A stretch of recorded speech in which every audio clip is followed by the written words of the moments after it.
تمہیں beauty parlour جانے کی ضرورت ہی نہیں ہے، وہ غریب آدمی ہے تمہارا شوہر، کیوں خرچے کے لیے پریشان کر رہی ہو اسے؟ اپنے محبت سے رہو۔ اور یہ جو میک اپ ہو کر کے آتا ہے نا، یہ میں میک اپ کی مخالفت نہیں کرتا، شوہر کے لیے ہو سکتا، مگر بیوٹی پارلر جانا میرے سمجھ میں اس لیے نہیں آتا کہ یہ سوچنا وہاں جا کر کے رنگ بدل جائے گا، غلط فہمی ہے۔ اے میری قوم کی بہن بیٹیوں، تم 5 مرتبہ نماز تو پڑھو، جب 5 مرتبہ وضو کرو گی، رب کعبہ کی قسم تمہارے چہرے کا رنگ بھی نکھر جائے گا اور تمہاری زندگی کا ڈھنگ بھی نکھر جائے گا، اس لیے کہ وضو چہرے کو نکھارے گا، سجدہ روح کو نکھارے گا۔ اور آج بھی دیکھ لو، نمازی کا چہرہ الگ ہی ہوتا ہے، عورتیں نمازی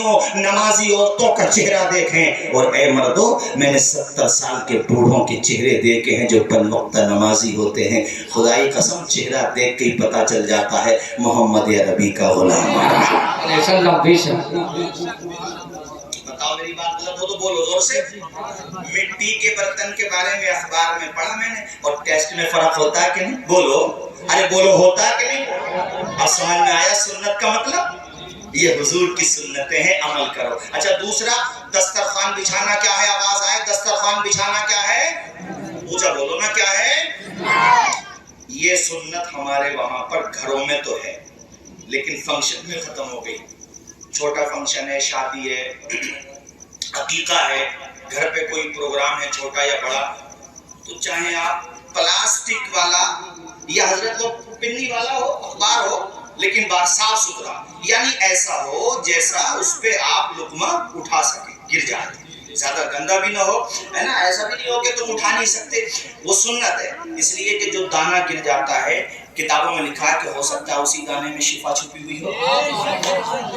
اور پھر کہہ رہے حضرت شوگر ہو گئی، حضرت ہمارا مینٹین کام نہیں کر رہا اور ہمارا لینٹین کام نہیں کر رہا۔ اب تو بھلے آدمی سنتوں کو، کبھی کبھی بیماری اچھے لوگوں کو بھی ہو جاتی ہے، آزمائش ہوتی ہے، مگر عام طریقے سے جو ہو رہی ہے میں اس کی بات کر رہا ہوں۔ یہ جو آج جو پریشانیاں ہیں سنت چھوڑنے کی وجہ سے جو ہیں، ایک صحابی ایک ایسی جگہ پر پہنچے جہاں پر ابھی نئے نئے مسلمان ہیں، وہاں دسترخوان بچھانے کا ماحول نہیں تھا، یا تھا تو بہت کم تھا، مگر دسترخوان پہ گرا ہوا چاول کا دانہ، روٹی کا ٹکڑا اٹھا کے کھانا برا سمجھتے تھے، سوسائٹی تھی وہاں پہ، تو انہوں نے جب کھانے کا لقمہ گرا ہوا اٹھایا تو قریب میں جو مسلمان تھے انہوں نے کہا حضور یہاں اس کو برا سمجھتے ہیں، تو صحابی نے مسکرا کے کہا میں ان بے وقوفوں کی وجہ سے اپنے نبی کی سنت کو چھوڑ دوں؟ ان کی وجہ سے سنت چھوڑ دوں؟ تم بھی یہی طریقہ بناؤ کہ ہم دنیا والوں کی وجہ سے اپنے نبی کی سنتوں کو نہیں چھوڑ سکتے۔ بے شک آج خیر طریقہ اپنا رہا ہے۔ میں نے ایک پنڈت جی کا بیان بتایا جو مٹی کے برتن کی تعریف کر رہے تھے، مگر تم لوگ چھوڑ رہے ہو۔ آج کے بعد میں کہتا ہوں ایک تو دسترخوان ہر گھر میں بچھنا چاہیے، اور دوسرا مٹی کے برتن میں پینے کا مشروب ہو یا کھانے کا یعنی طعام ہو، مٹی کا برتن زیادہ سے زیادہ استعمال کرو۔ مجھے ایک بات یاد آئی، ایک بیٹی آ چکے، وہ پریکشا کا رزلٹ بھی آؤٹ ہوا ہے، تو یہ تقریباً 4 یا 3 سال پرانی بات نہیں، 4 سال ہو گئے، نہیں بھائی سنیے، تو وہ ایک اپنی مسلم لڑکی، وہ شاید انٹر میں یا ہائی اسکول میں بہت اچھی پوزیشن پہ آئی، تو اسکول کی طرف سے اس کو پرائز ملنا تھا، انعام، لیکن جب وہ انعام لینے ڈائس پہ گئی، ماشاءاللہ اس کے سر پہ حجاب بھی تھا، چہرے پہ نقاب بھی تھا۔ اب اس وقت آپ دیکھ ہی رہے ہو، مجھے بتانے کی ضرورت نہیں کیسے حالات ہیں، اس سے کہا گیا کہ یہ ٹھیک نہیں ہے، تمہیں چہرے سے نقاب بھی ہٹانا چاہیے اور سر سے حجاب بھی ہٹانا چاہیے، تاکہ تمہارا فیس جو ہے اخبار میں چھپے، تمہیں پبلسٹی ملے، تم مشہور ہو جاؤ۔ تو گھر کی تربیت اگر اچھی ہو نا، اور مائیں کنیزان فاطمہ زہرا ہوں، تو خدا کی قسم ان کی بیٹیاں کسی بھی ماحول میں جائیں مصطفیٰ کی محبت کا پرچم لہرا کر کے آتی ہیں۔ اس بیٹی نے جواب دیا تھا کہ میں چند ٹکوں کے انعام کے لیے حضرت فاطمہ الزہرا کا طریقہ نہیں چھوڑ سکتی ہوں۔ اس بچی نے یہ جواب دیا، اخبار میں چھپا تھا، گویا کہ اس بچی نے اعلان کر دیا بلبل سے بہرحال نشے من نہ چھٹے گا، برق تپا کے خوف سے گلشن نہ چھٹے گا، ماحول گرچہ اپنے موافق یہ نہیں ہے، پر یا رسول اللہ آپ کا دامن نہ چھٹے گا۔ بے شک بات بہت آگے چلی گئی، میں یہ کہہ رہا تھا رات کے وقت میں سردی کا موسم ہے، نظام عالم کا تلاطم خاموش فضا کے بندریچے سکوت شب کا پیغام دے رہے ہیں، دنیا دنیا خراٹے کے عالم ہے۔ ماں نے رات میں پانی مانگا، بیٹے کا نام ہے بایزید بستامی، وہ پانی لینے کے لیے کنویں پہ گئے، تب تک پانی لے کر کے آتے ماں کی آنکھ لگ چکی تھی۔ اللہ اللہ، فرما بردار بیٹے ایسے ہوتے ہیں، دیکھو اللہ کے ولی ایسے ہوتے ہیں۔ وہ پانی کا برتن لے کے ماں کے سرہانے پہ کھڑے رہے، بار بار دل میں خیال بھی آتا تھا جگاؤں نہیں جگاؤں، مگر وہ کہتے تھے نہیں جگاؤں گا، اس لیے کہ پتہ نہیں میری ماں کتنی راتوں کو جاگی ہے میرے لیے، اگر ایک رات میں بھی ماں کی خدمت میں جاگ جاؤں گا تو کیا پتا میری قسمت کا ستارہ جاگ جائے، اللہ کرے میرا بیڑا پار ہو جائے۔ تم سے کہتا ہوں تم بھی اپنے ماں باپ کی خدمت کیا کرو، سیوا کیا کرو، وہ بوڑھے ہو گئے ان کو بوجھ مت سمجھو، ان کو مصیبت مت سمجھو، ان کی دعائیں لے لو، 4 بھائی ہو، 5 ہو، 7 ہو، 8 ہو، 10 بھائی ہو،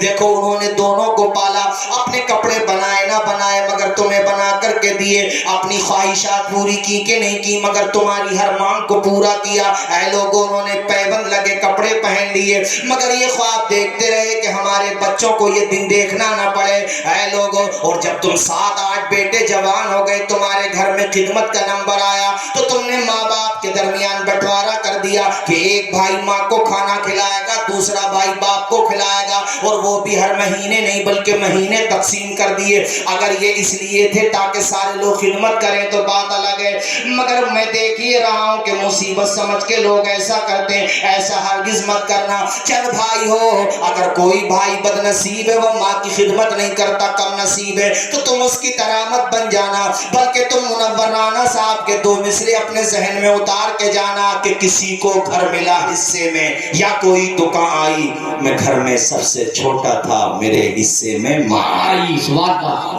بے شک نہیں بھائی، ہمارے عاقل بھائی بیٹھے ہیں، یہ اہل اسٹیج ہے ماشاءاللہ، ہم تو اس بات پہ عمل کرتے ہیں، کہیں سفر پہ گئے ماں کا ہاتھ سر پہ رکھوا لو، جب تک پلٹ کے نہیں آ جاؤ گے نا ماں کی دعا تمہاری حفاظت کرتی رہے گی۔ تم بہیڑی جا رہے ہو، پیلی بھیت شریف جا رہے ہو، ادھر آپ کے ستار گنج جا رہے ہو یا ادھر بریلی شریف آپ جا رہے ہو، تو یار ماں سے بتا دو ماں میں بریلی جا رہا ہوں، کل تک آ جاؤں گا، باپ کا بھی ہاتھ چوم لو، اس کا دل بڑھ جائے گا۔ تم نہیں بھی کہہ کے جاؤ گے دعا تو وہ تب بھی کریں گے تمہارے ماں باپ، لیکن کہہ کے جاؤ گے تو ان کا من بڑھ جائے گا، انہیں خوشی ہوگی، وہ نماز پڑھنے جائیں گے نا تو اپنی ہم عمر ہم جولیوں سے کہیں گے مالک ایسی اولاد سب کو دے جیسی اولاد اللہ نے ہمیں عطا فرمائی ہے۔ بڑے فرما بردار بیٹے ہیں، دعائیں لیا کرو۔ منور رانا صاحب کے 4 مصرے لگے ہاتھ تو سن لو میرے ساتھیوں، ہمارے کچھ گناہوں کی سزا بھی ساتھ چلتی ہے، اب ہم تنہا نہیں چلتے، دوا بھی ساتھ چلتی ہے، ابھی زندہ ہے ماں میری مجھے کچھ بھی نہیں ہوگا، میں گھر سے جب نکلتا ہوں دعا بھی ساتھ چلتی ہے۔ بے شک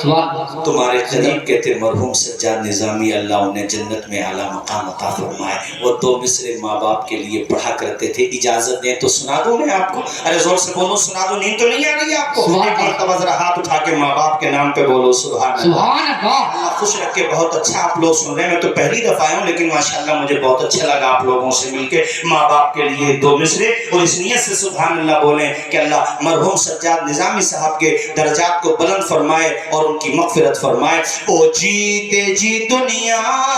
میں جنت کا مزہ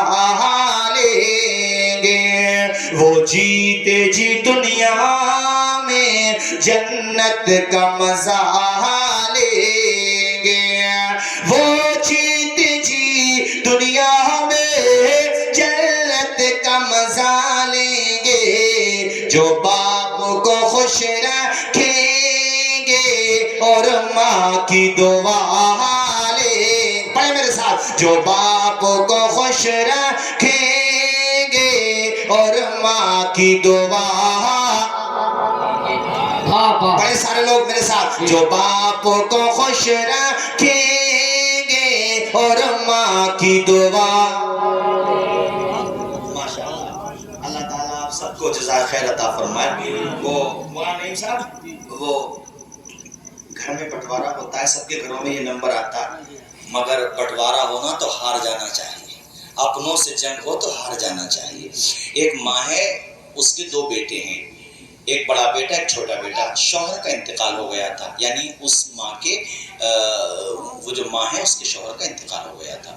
ماں تھی اور 2 بیٹے، تو گھر میں جب بٹوارا ہوا ماں کو قریب میں بٹھا لیا، تو اس واقعے میں بڑا بھائی ایسا ہے، کبھی کبھی اس کا الٹا بھی ہو سکتا ہے لیکن اس واقعے میں بڑا بھائی ایسا ہے،